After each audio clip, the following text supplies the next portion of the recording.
to manage. And I was very interested to see that he, without a great deal of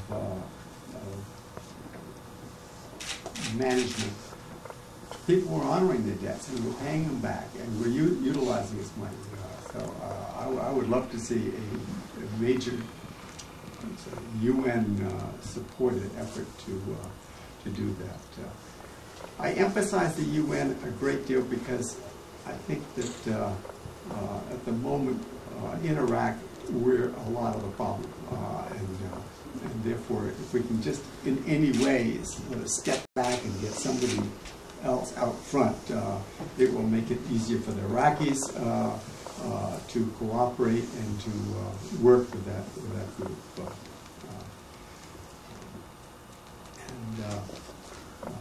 I recognize that corruption is a terrible problem. It's certainly, some estimates are about 1/3 of our aid to Iraq is going into corruption. So that this is a problem and it will continue, but I think it's maybe worth the risk. For the U.S. recently, we have cut by 20% the people who were thinking up programs, and we've added 40% the number of Americans who are double checking the accounts to make sure there's no corruption. And to me, that's putting the cart before the horse. We've got to get out there and get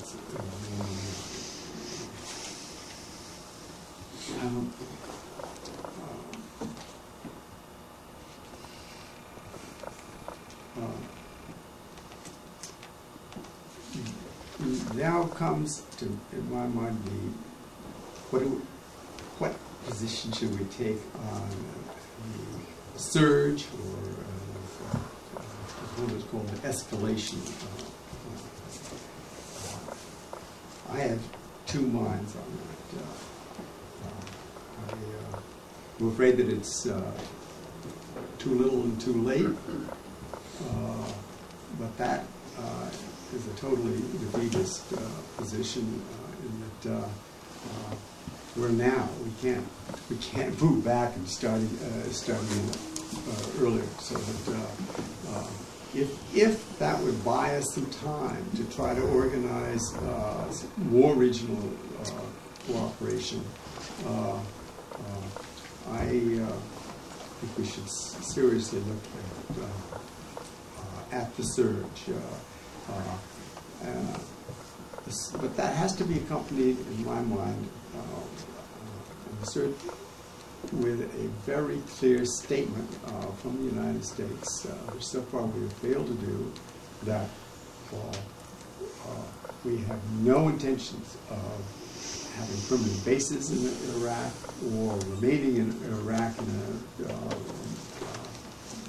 less menacing capacity. There's tremendous fear that I feel that the United States is really secretly, and especially with some of the bases we're building there, we're planning to stay there for a very, very long time.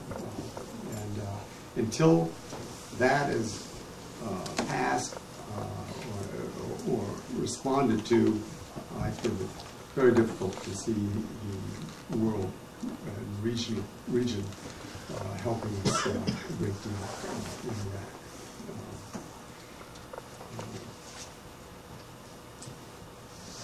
And the other sort of impediment we have, trying to negotiate the amendments to the Law of the Sea Treaty, which is done most recently. The world negotiated the Law of the Sea Treaty. The United States, President Reagan said, having mostly drafted it, suddenly changed his position and said no to it.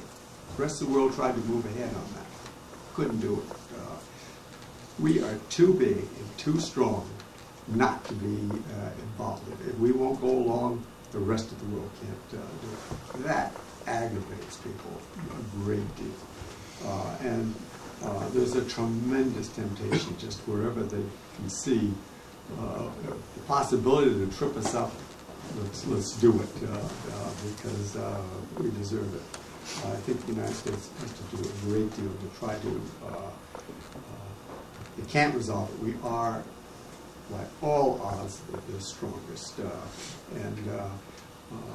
Well, Link referred to Rumsfeld's approach to that war on the cheap. I totally agree, but it did show how just totally effective our military machine can be in winning a war, not in developing or reconstructing a country, not even, but if you have to get from one place to another, if anything gets in the way of obliterating, get out of the way, we have the means to do it.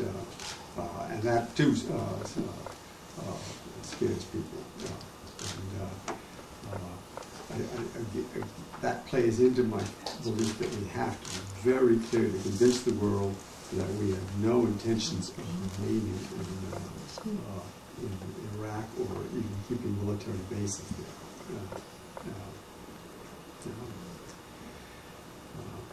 And the final fear that I have as an economist is we spent